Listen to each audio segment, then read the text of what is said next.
नमस्कार व्यूवर्स। कुछ वीक पहले we celebrated Netaji Subhash Chandra Bose Jayanti, and all of us tried to get more and more details than what we learned from our history books. And thanks to the governing party and many more organizations who are telling us the courageous activities and efforts Netaji put in to get the freedom to our motherland. But we have very limited knowledge, and unfortunately, not many people are aware about it. So today, I have invited a person who has done a in-depth study about history and eventually about Netaji's contribution in the history chapter. So she is going to tell us more about it, and we will try to understand Netaji, his life, and of course his contribution in the freedom fight. So let me formally, first of all, welcome Dr. Nirja Gupta. Suswagatamma.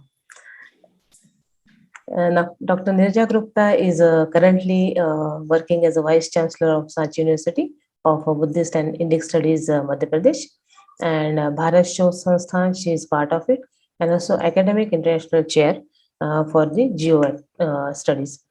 Madam is actively involved into talking about Sanatana Dharma, our culture and our traditions, and as in general, what is meant by Bharatiya and what are our responsibilities.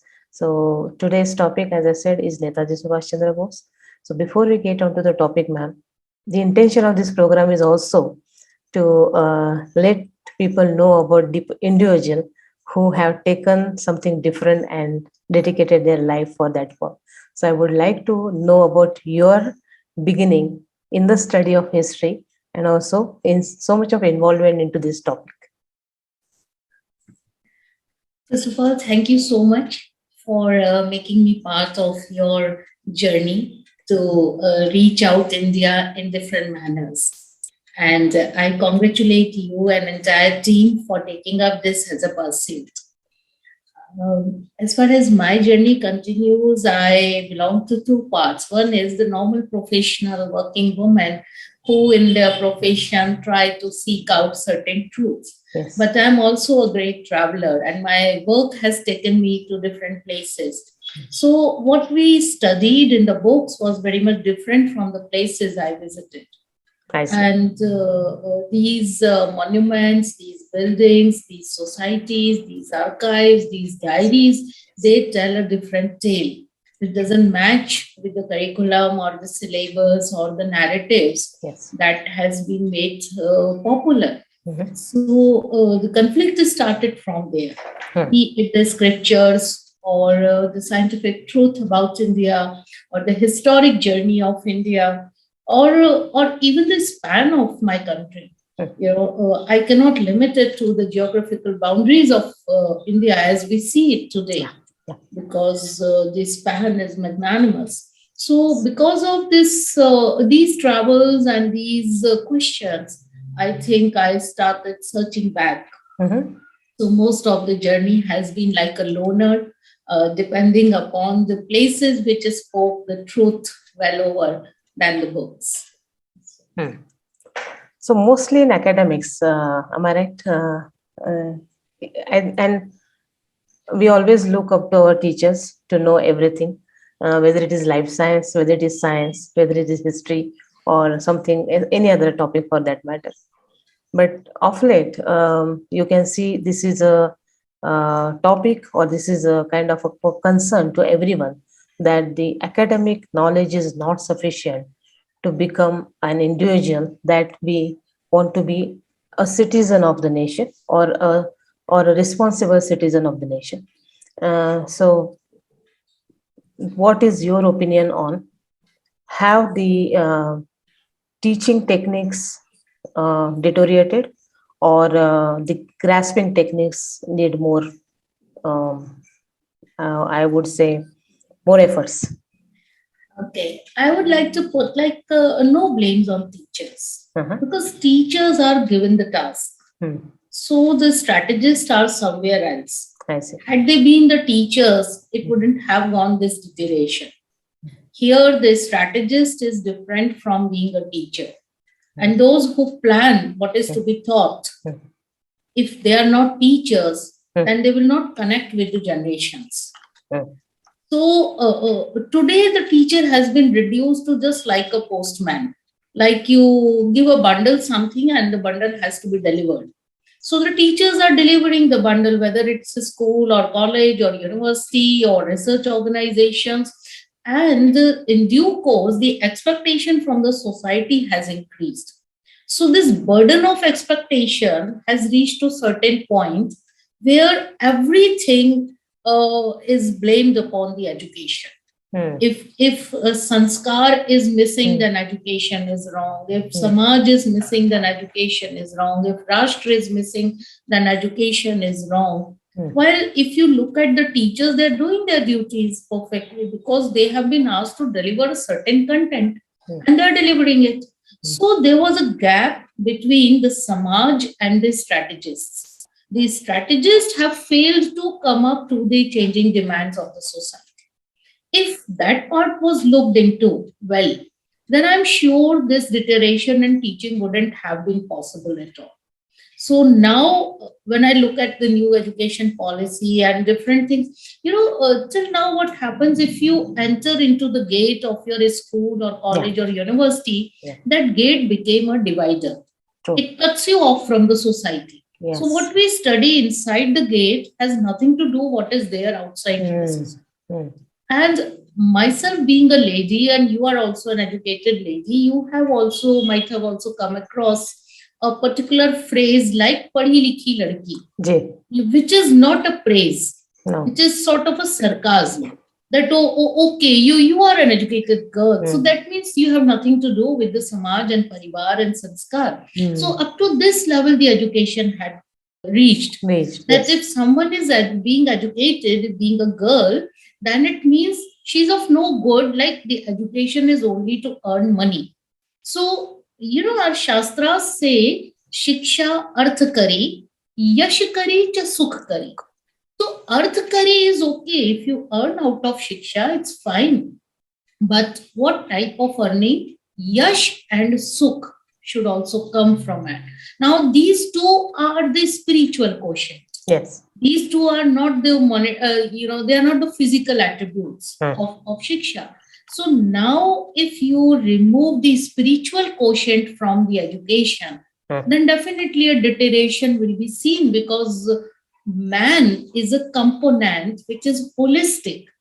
And if you are not creating a holistic man out of the education, then the deterioration has to be. Yes. So the most important thing is, and many teachers do that, beyond the syllabus, beyond the curriculum, they try to add this spiritual quotient in the students. Somewhere even the institutions are doing it of their own. But by and large, we had become the machines. And normally, when someone asks me to comment upon our education system, I say you count only 1, 2, 3, 4, 5, and it ends. Now, 1 degree, 2 children, 3-bedroom house, 4-wheeler car, and 5-digit salary. If you have it, you are a successful person. Yeah. But then where is the peace? Yes. Where is the harmony? Yes. Where is the respect? Yes. If we remove these quotients, then we can't have the enlightened people or enlightened society. Absolutely. Therefore, there was a general deterioration in the respect. Respect for parampara, respect for tradition, respect for ancient knowledge systems, respect for the other people as a whole. Yes. So, it's I won't blame it only to the education, but yes, education is part of it, of forming of a man. Absolutely. And I think the strategist, either they have to connect directly or the teachers should become the strategists. And I think, as I always observed through this particular Diva journey, that intellectuals play a major role in defining the narrative and also the direction of a big strata section of people. And they have to be responsible they have to be sensitive, no doubt about it. Today we are celebrating Vasant Panchami, and it is a Saraswati Puja. So hopefully, the shloka goes, Ya kunde tushar dhavala, Ya shubhra vastavrita, Ya veena varadanda manditakara, Ya shweta padmasana. So in our school we used to chant this shloka every day, I remember, and that's how our prayer would start. So hopefully all those days come back, and all those values, all those beautiful days come back, and we are once again see the enriched society around. Coming back to our original topic, uh, Netaji Subhash Chandra Bose had been so-called the first Prime Minister of India is everybody's dream, or at least majority of us think that he was a very potential candidate, a capable leader. The very reason was his ideology and his courage was entirely based on spirituality. So I first want to know, how did Swami Vivekananda influence the ideology of Netaji? Swamiji was never a political saint. No. He was, I would say, a social engineer. Yes. And his all his speeches, his all messages were there to bring reform in the society. Yes. And for that, he made Vedas the base of it, because Vedas is our identity. Absolutely. Out of that, when Swamiji says two strong words, arise and awake, it should shake a person. True. Even now, when I'm uttering these, it's shaking me also. Yes, yes. If the audience is sitting there and someone says awake, what does it mean? What awakening is he talking about? Of course, they are awakened. Yes. So the morning has already been through. Yes. But what the call? Which type of waking up he's talking? And before waking up, he says, arise. Arise. Uttishth Jagrit. Yes. Now, this, I think, must impact on any enlightened soul who has energy to do anything for mother country. And Subhash Chandra Bose, though he was groomed into that British education system, Yes. he became ICS and Yes. he had that potential. So basically, he could be groomed into that culture as well. But the ingrained culture was Bharatiyata, the mother nation. Mother nation, yeah. Mata. Yes. Now, Swami Vivekananda was the energy which traveled very well into Subhash Chandra Bose. And it actually, what I would say, oriented his spirit, soul. Okay. And soul, it creates passion. Yes. Unless and until you have passion, you have that. Yes. So what I feel that the connect is very, very deep. Swami Vivekananda and Subhash Chandra Bose, it never made him deviate from his ideology. And that is why you cannot fix Subhash Chandra Bose's ideology. It's very convenient to call people left and right and communist and nationalist and humanist, but Subhash Chandra Bose doesn't fit in any category. He surpasses the boundary. The moment you start binding him into one narrow definition, the obliques are already there. Correct. So you cannot bind him into anything. And that is how I think that Swamiji gave that direction or that binding to his soul, that what is primary and what is the action.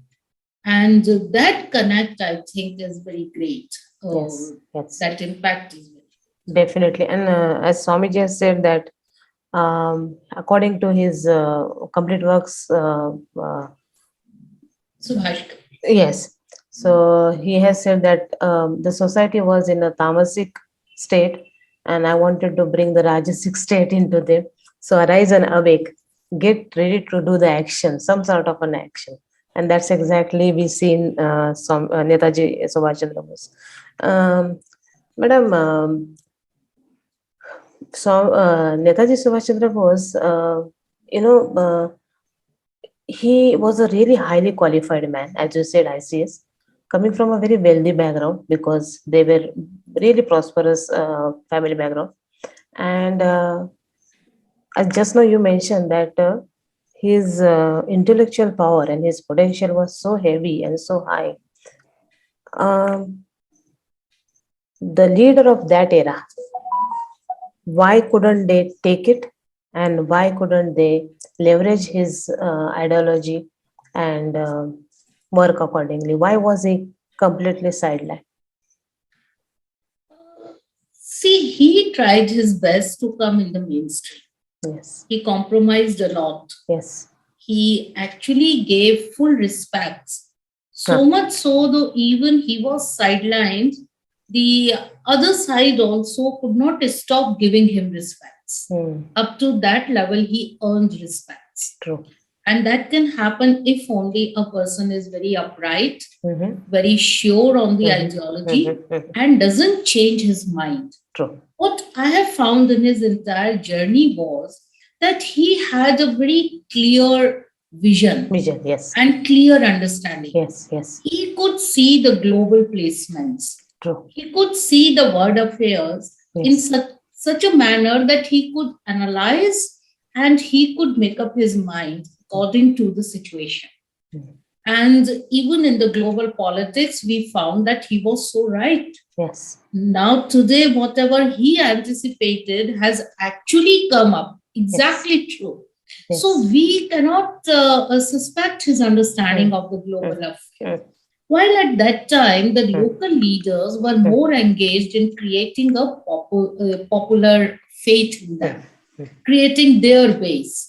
So there was a tag, the war of this pull and push. Now, this war basically was trying to place the popular face.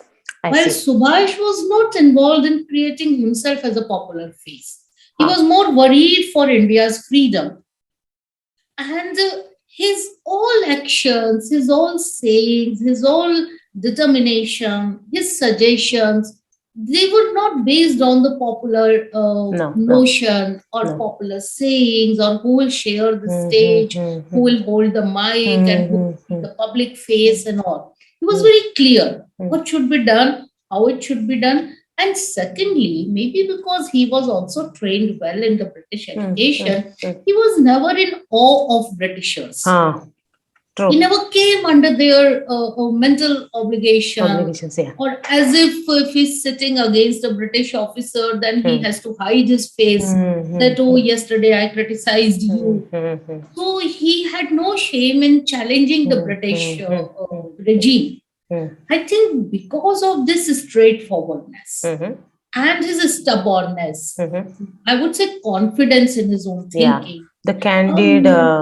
Yes, many could not accept him as he was, and there was too much of overthinking on other side. While he had already passed through that stage of overthinking. So the other side, when they started, judging him, he was beyond those stages, like beyond the judgment. He was what he showed, and he would not change his mind by the evening or within a week. He whatever he understood, it remained as it is throughout his own understanding till we know he was alive. So because of this, the national political scene was daily it was changing. Sometimes because of war, sometimes because of Italy, sometimes because of the positioning of Japan, Russia, and Germany, sometimes because of the internal episodes, what were happening and all. So they were changing daily basis. Plus, Hindu-Muslim narrative had also started in India, which was never over there. So the Congress, this leadership, they were in dilemma. And they did not want to blame themselves for the dilemma. So that is why they sidelined Subhash. That, see, we are what we could say, we are the liberals, or we are not the hardliners, or we are not the people who would say anything for violence. While he was, when he was in Congress, he never talked about, and even after that, he never talked about violence. No. Violence was not his way of the His things. way of dealing He with the was things, basically termed wrongly Yes. for that reason. Yes. Also, I personally, or even it's a feeling of many, they feel that he had incomparable courage. He had a super potential, and as you say he knew what to do and deal with the foreign strategies and the policies and how to handle Britishers. However, even after the freedom, obviously, why we did not see him somewhere in the close circle of Nehru and Gandhi? See, two things. One is he was the contemporary rival of Nehru. Mm. So till Nehru was there, the rival remains a rival. But they, in fact, Nehru's ideology and this is Subhash ideology was quite matching, though. Quite matching, but as an individual, he was a step ahead than Nehru. Yes, true. So, and he was creating certain things which ultimately would be accepted by the society. So, somewhere else, the Gandhi's preference was Nehru, for Nehru was also being shaken. And we cannot forget that Gandhi was the kingmaker. Yes. So, if you are not popular with his opinion, then definitely the things would be somewhere set up in certain checkmate position that someone has to leave the show. And Subhash had to leave the show. Leave the show, yeah. And then the major historians came from Westworld. And these historians, they could not idolize someone who was challenging the British regime on their own face. Yes. So that status quo was maintained after independence, while there was a chance to actually overturn all these narratives. But that those narratives were never overturned. Because if you overturn and start doing that, then you have to go back. And if you have to go back, then certain truths might be revealed. And those truths would be uncomfortable. Yeah, damaging to the... So it was very comfortable that on the public forum, you keep on taking his name. As Nehru kept on taking Gandhi and Bose, public opinion was that. Yes. But then he never let him come out as a leader, as a person who contributed somewhere very strongly or positively towards this journey. It was very comfortable for Nehru to maintain this status quo.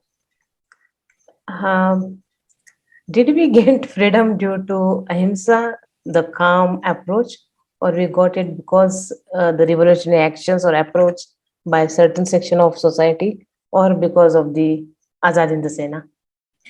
Okay, if I know I would be criticized for my reply. Where was ahimsa?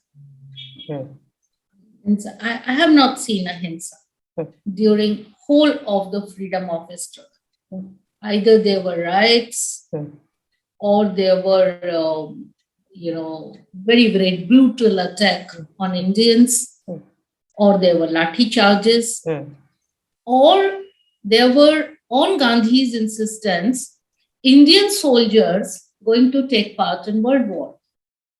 If you are opposed to any sort of violence, how can you support Indian soldiers? India was never a part of World War. How can you accept actually for the soldiers to be sent to the World War? And I have visited those two villages in France myself. I can tell you, in First World War, there is a village where in one night, 4,400 Indian soldiers were martyred. I see. Till date, they are not given this title of martyrs. They are just British Army soldiers. Army soldiers, yeah. And the Second World War, this particular memoir has 22,000 Indian soldiers being martyred in one single night. And till date, they are not being given the position of being martyred. Isn't not Hinsa in Gandhi's words? What is Hinsa? And where was ahimsa? I don't find it. Just maybe Gandhi propagated ahimsa. With his words, we hear ahimsa, ahimsa. Yes. But where was ahimsa? I don't know. The major events that shook up the British were out of hinsa. Whether we talk of Bhagat Singh, or killing of Dyer, or major events that actually, shook them up. Yes. It's not these protests. Half of the protests were withdrawn by Gandhi. Civil disobedience, and they were withdrawn. So only 3-4 protests which were in the beginning of Gandhi's career, which started, the later part was all hit with war. And with somewhere the courage of the people. Some or other kind of violence. Some sort of violence. Yes. Now the difference between violence and armed protest, we have to understand. The armed protest is not violence. Violence, no. Violence is when you kill individual, or when one individual is killing someone else. This is violence. Yes. When one particular religion is killing another religion, this is violence. What happened of that ahimsa, which actually resulted into the partition of the country and the violence followed by that? If this freedom is brought by ahimsa, then who is responsible of that hinsa? Which actually occurred. That hinsa was to me more gory, more dejecting, more shameful. Because the countrymen were only killing the country. Yes. And especially so freedom is. I'm just adding to your point, especially now when I go back to the history, what we learned, the Satyagraha and the March Past, everything was attacked by British army. Again, Indian soldiers, those who were working for Britishers. So, yes, thousands of people were made to take that without uttering a word. And it's under the name of ahimsa. See, we confuse Gandhi as a man and Gandhian principles. The Gandhian principles were not solely responsible to bring the freedom. Because Gandhian principles resulted into partition and then the violence after that. Gandhi as a man I admire because he really practiced those things which he said. So I could see two things here. Like Gandhi's principles did not bring freedom. The freedom was brought for majority of different causes also. The global causes, the world affairs and the other protests and the other people who were involved in the freedom struggle, the diaspora attempts happening in Canada, happening in Singapore, happening in Mauritius, in Fiji. How can we undermine those diaspora attempts also? So many things were happening at every place, and then the World War, of course. So it was basically the war which brought us the freedom. If you see that. They gave up basically. Now coming back to Netaji, he refused the government job after his essays. Also, the sacrifices just now you mentioned. All that was a real divine activities, I would say, because of sheer love and affection for the motherland and for the people of the nation. All those inspirations and all those motivations, why we do not see it now? Why is it missing from, I would not say only politicians, but even from the society as well? Maybe not up to that parallel, but we do have incidents. So I'm not a pessimist. If you see a few years back, there was this movement by Anna Hazare. And during that particular movement, I saw many young professionals leaving their jobs and joining politics or joining social services because they had faith in that leader who has stood up for the society. Change, It was not standing up for politics, but for the society. So I think when the need would arise, we do have people who would stand up like that. Now then it enlarges the responsibility of those leaders who have given this clarion call to maintain that dignity, to maintain that cause, to actually live up to that particular position for which a young one sacrifices the profession. True. because it's not easy in this competitive world to leave the profession and dedicate someone for the society. Yeah. So I don't find it missing. Maybe when Subhash Babu was in the field, at that time he had a whole group to look after, to support. Maybe his targets were larger than life.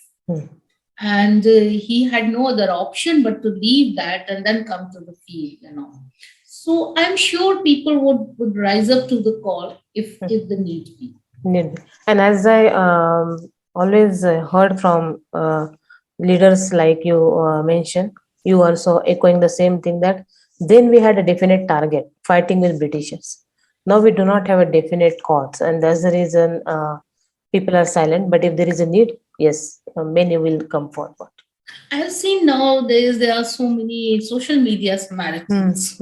They are fighting a different type of lingo and different type of narratives and topics. They are taking up the causes in a different mode. Yes. You may not find them physically around, but there are many people who are differently around them. Around and raising their voice for the cause of nation. Yes. Ma'am, so Netaji was getting into a very heroic act when he decided to run away and start forming the army. The history book says that they were militant acts, what we have learned in our school days. Just now you said, yes, by design it was portrayed such a way that the whole group of people get misled or misguided. However, from home he had a wonderful support, especially his elder brother. So was he the man who was supporting all his ideology and all his thought process, and also I think financially supporting it? He has a full journey actually. Yes. He started as a Congress worker. Yes. As a Seva Dal worker. Yes. Which has no history of armed forces. No. And thereafter, he was elected as mayor, Calcutta Corporation. He was leading. Maybe, and people say that there many other groups were working over there, like Jugantar was there, or Anushilan Samiti members were there. Because of them, he was elected as the mayor and head of that Calcutta Corporation. And he used much of that money also in building up a brigade, though it was never confirmed, or people could not actually validate these news. But this was just maybe just a guess, or maybe the truth. Because the gazetteer doesn't speak much. But there were some British newspapers, Guardian and all, they were talking about it. Had it been proved, I'm sure he would have been hanged. I see. But there was no proof about it. Yes. Initially, you need some support. And after that, I'm pretty sure the societies came up, the women came up, and some elite class, what we say, the Bhadra Samaj, that came up in Bengal. And they have seen some potential in his cause. And in his way of working and what he was talking about that, because apparently he was still supporting Congress. Yes. Their major satyagraha and their major protests and all. He was actually, and in Bengal he was in the Socialist Party also. He was quite involved into all those activities. Yes. And many of them, like in 1942 protest, he was the major reason why Bharat Chhodo became so successful actually, though it is again never been talked anywhere. I know. That's why it was so successful, because Subhash took it from the front. But we heard somebody else's name for the Bharat Chhodo Andolan. Yes, there are so many other names, and they say, and actually what I found in this journey of Subhash also, many of the calls which Congress took were his brainchild. Whether it is civil disobedience. Now, civil disobedience was a very huge idea. He said, you stop using, so you break the economy of the country. And once you break the economy of the country, their whole purpose of ruling you is over. And during the war, they need money. So you stop using that. And it was his brainchild which was used, Asahayog Andolan. And then, of course, Bharat Chodo also, he said this is the right time. Just be loud in the protest and say, okay, this is the time you quit India. Otherwise, we all are standing here for the freedom. And which Nehru said, no, let us write a letter to British government and ask them what is their stand on the war and this and that. And then he deviated and said, okay, now I'm preparing an army. So his target was so clear that the youngsters at that time could relate to him more. True. And though he was having his own spiritual quotient, but then that spirituality was connected with nationalism. So he could give a new dimension to nationalism. That is why initially he might be supported somewhere with the corporation or his position or his contacts over there. But later, I think the society as a whole and his friends overseas who supported him. Now I'm asking a very tricky question, and I want you to give a real your style of answering the thing, very elaborate. First, I want to understand what is meant by communist. For me, it's a very, very end corner of being a socialist. To be very simple, like it's a socialist by fear. Okay. Not voluntary. Okay. So you have to, under compulsion, you have to become a socialist. For me, that is communism, because it divides the entire society on the basis of economics. And it has no other element but economics to look at the society. So there is always a group which is being suffering and the other which is making the sins over that. So you have to dilute that group which is actually holding the power on these sufferers. And for that, you have to turn that group into socialist. It has nothing to do with the bottom group. Whether they prosper or they don't prosper is not the priority. The priority is that those who have more money, they should not hold it in that sense. And to the ideology to tame them to a new normal. That particular ideology to me is communism. Now, if we go by that definition, then Swamiji, in the very beginning of his action, took the support of communist. And he made some comrade, and they were the one who were helping him to make his way out of India and form the army. However, what we have seen not in our school history books, but other reference books, those people were supporting him. Those people were supporting his ideology because their interests also lied in freedom of India. I think that was one reason why those people came together. But nowadays, communist is a very different strata, and it's actually damaging the harmony of the society. And as you rightly said, the people or the section of people who are underprivileged, deprived of many facilities and many growth development actions are the ones who are actually following them, and they are never prospering, they are never coming forward, and they are in the same situation. So why has the thing changed from then to now, or it has been same always? I don't find real communism now. I see. I have myself studied in Moscow when it was USSR.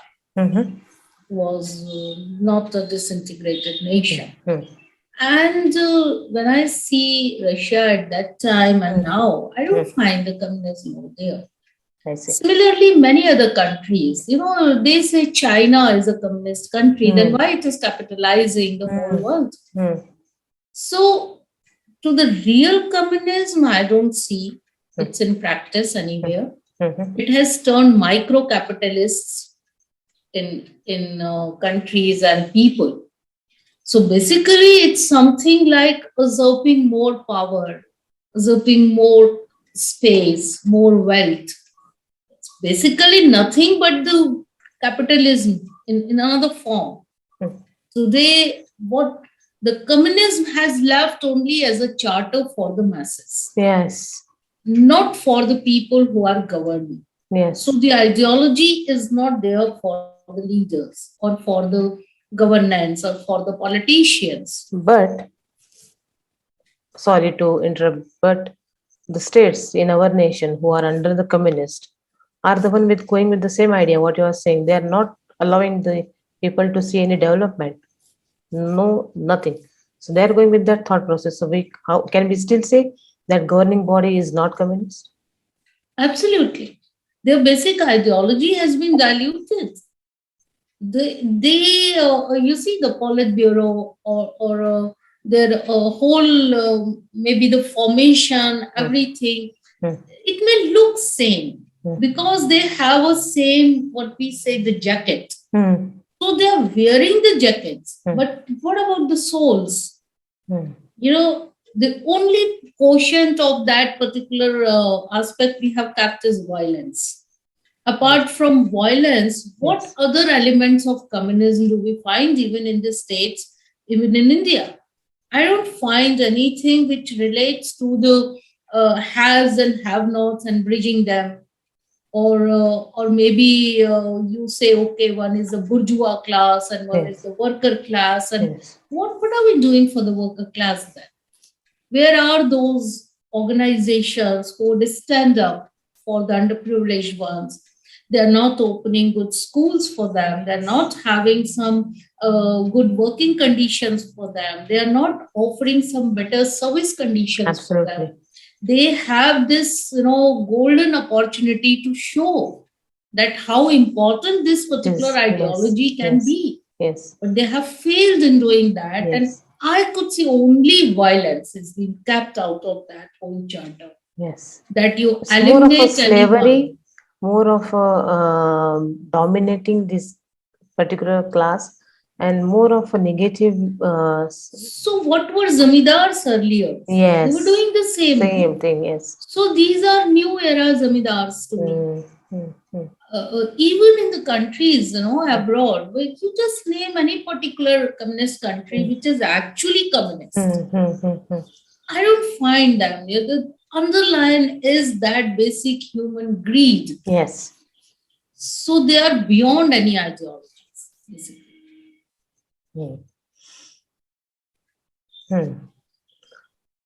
Indian National Army and Azad Hind Sena, क्या फर्क है दोनों में, और हम क्यों इसको इस दो नामों से पुकारते? Because they were actually two different things. Indian National Army was Subhash Babu's brainchild, and he coined it. Basically, when he decided to go away from Congress, and then he decided what form should I take, and he found there are many young boys and girls. He can actually form a brigade, and the world situation also helped him. Because in the earlier question you asked about why the communist countries favored him. It was not all communist countries were favoring him. Russia and Britain were friends at that time. So we cannot find Russia, Germany and Japan together. So he had his own problems and his own preferred fields and all. So Indian National Army he formed, and that should be given to Subhash Babu. But Azad Hind Sena, that is basically Ras Bihari Bose. And when he went to Japan, and the Japanese government saw some, opportunity to enter into this Asia, this part of Asia, and to come up to India, and then to become a parallel power with Europe. There the ambitions formed up, and he was given that highest award of Japanese government, Rash Babu. So it was his brainchild, and Japan actually thought also that if we support Azad Hind cause, then it might part in World War also. It can be utilized for us as well and all. So there are two different things. And Raj Babu and Subhash Babu went and met him. Yes. He actually sort of handed over Yes. that, well, this is already there, Yes. and you can now take over this. And he used that also as part of it. But Japan actually, in reality, did not help Subhash Babu. It could not, because you see, one thing is, only one country was not needed at that time when others were ready to help. And Subhash Babu could not depend only on one country. One country, true. So he could never depend only on Japan. Yes. He was misled by Germany initially, and he got closer to Germany, and then he thought Russia will also help because of that. But there might be different reasons, but he could not solely depend on Japan. And Japan, by the time it entered into Burma, so soldiers were already tired and they were sick, and there were some plague-like conditions over there, and they could not survive the illness, and there were so many other reasons. So because of that, Japan could not solely, though Japan was among the first of those countries which actually gave recognition to his government, and they recognized him as Prime Minister. Quite a big support. So we cannot undermine the role of Japan. And he acknowledged that also. They offered quite a big support to his... Too much. Like so many times he was there and asylum was given to him, and he was treated well. The news came from Germany and Russia and other countries that he was not being treated well. But from Japan, we never heard that news. They always took him in high spirit, high esteem, and he was recognized for his efforts. True. We normally make a fun that if somebody is very pushy or very dominant, we call him Hitler. But the same Hitler did support Subhash Babu. What do you think? Why? What was his interest? He was basically a power monger. And if you could see the opportunities to have more power, and that too again Britain. And there were some reasons why against Britain. So he could see those possibilities. And in Subhash, he could see that opportunity. That he is a valiant leader who has ideas, who has courage, who has organizational skills, who has proven himself, who is very swift. He can move from the countries to countries, who can organize the support, who has well-reputed place in the world politics. People are waiting for him to come down. People are ready to listen to him. To Subhash's stature was, my goodness, it was something like a doll. No Indian leader had that stature what Subhash had. Because Nehru was heard in India and in Britain. Imagine Subhash was being heard even amidst the rival countries. Now, equally, he was heard in Italy, in Britain, in France, in Germany, in Russia, in Japan, in Burma, in Singapore, in Korea, in Vietnam, in Afghanistan. What a span he had. And people were ready, at least on his face, he had never failed. He was never turned down with any of his proposal. And he proved it. He got some independence. He unfurled that Indian flag. He showed that he could actually achieve that particular aim, what he is planning to. So Hitler, basically, he could understand. Saw a potential leader in him. He is not, putting his coins into wrong basket. He was actually favoring a potential leader, and if that happens, then India was a very big dominion for Britain.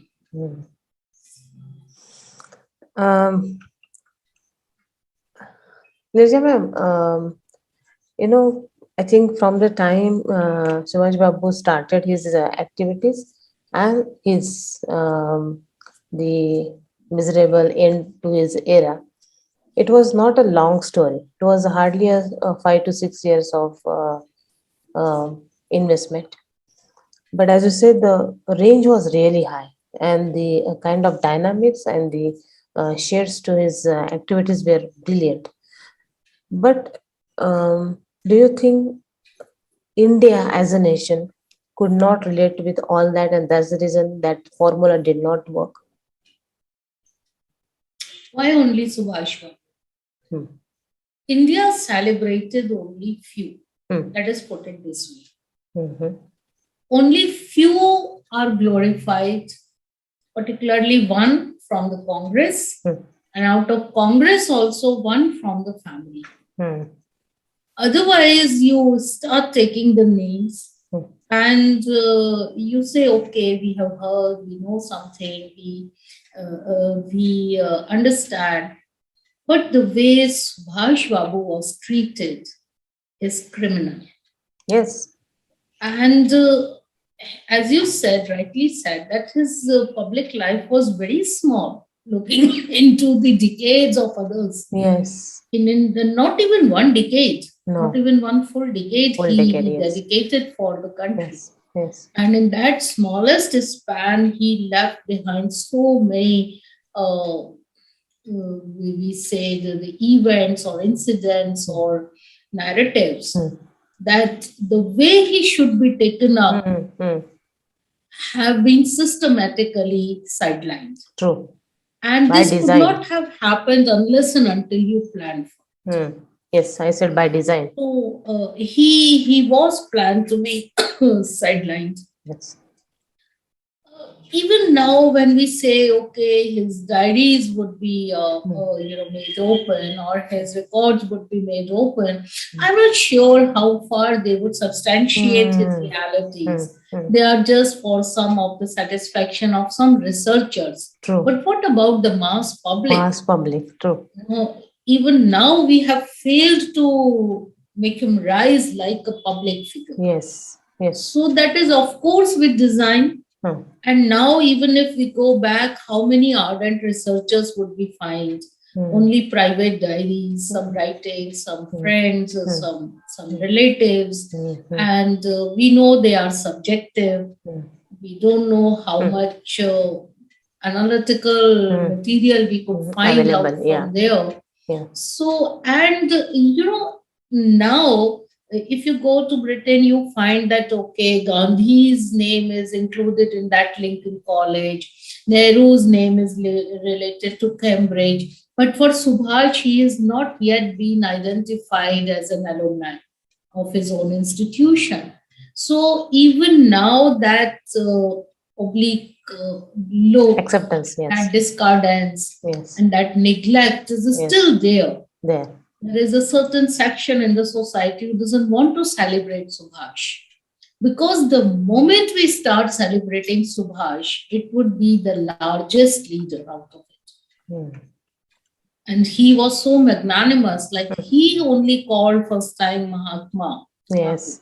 Yes. In his radio speech. Yes. Yes. So he was that much magnanimous, who could give that much of respect, who would stand for the cause, who would not bring the personal biases. Where are the leaders? Not even a single other leader in entire freedom struggle you will find who is so selfless. Yes. Yes. Yes. Who is such a visionary, who is so clear-sighted, who is action-oriented, who has such large networking and organizational skills, who is so result-oriented.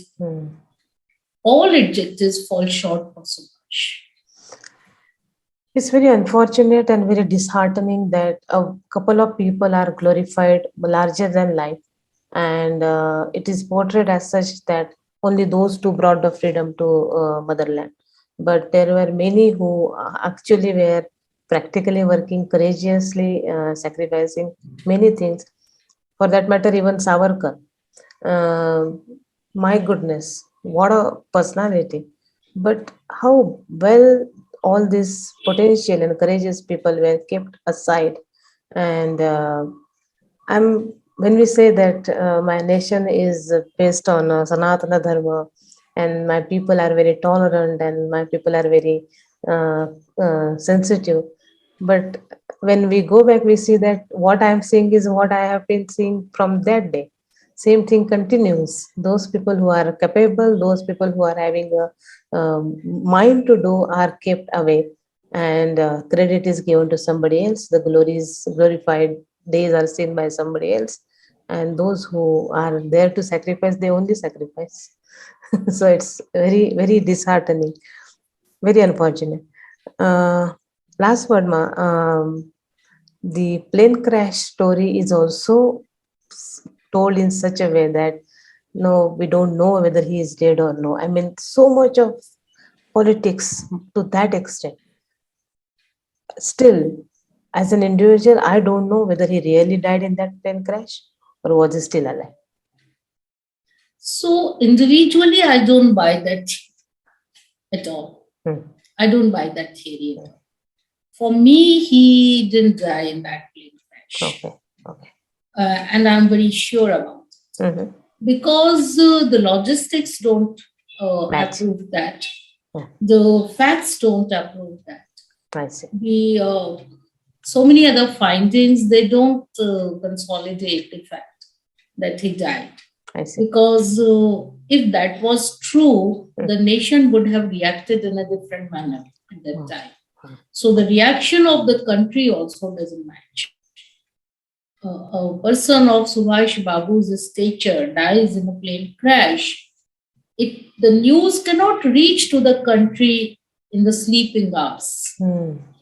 And it should have impacted the politics of India in a different manner. So many layers, they suggest that he didn't die in that crash. But might be he was managed to be silent, and that's what he might have remained. After that, whatever stories come up, I cannot substantiate those. But to me, he didn't die in the crash. That's even more miserable. Because the man lost the entire interest and contribution and interest in the same goal, the dream he wanted to achieve, because of the treatment by his own people. I would see it in different manner. You see, what was that time? That was end of the World War, approximately. Yes. He could see that the people he relied upon have not been coming to the power. He could see that the new age of India coming up. Maybe the goals what he had set, they were about to be met. And the way he was being treated, or he faced so many realities of life, that made him a sadhu, a mental sadhu. That, okay, his role for this country is over, sort of. For me, a person of his intelligence, yes, he works on a very different plane. Yes. He is not like an ordinary mortal. No. And he never wanted to be in the limelight and and my reading says that he might be still connected at that time with the communist countries and would be giving them, the needed feedback. Because my other suspicion goes to the governing regime, that why should they keep on taking his name here and there? If a person is gone, is gone. Why should they keep on taking his name and contribution? And they could have easily removed him from the memory. Yes. But somewhere his contribution for long was there in the country, and maybe that was needed in that form only. So my reading is this, that he was fulfilling some hidden objectives for the country, which would come into light. Such items come into light after 100 years or 150 years. And like now we are revisiting the Mughal Kal and revisiting medieval. Somewhere these era would also be revisited. Yeah. Hopefully that time the truth comes out. Last question. Jai Hind ka nara kab exist hua, and when did it become a national slogan?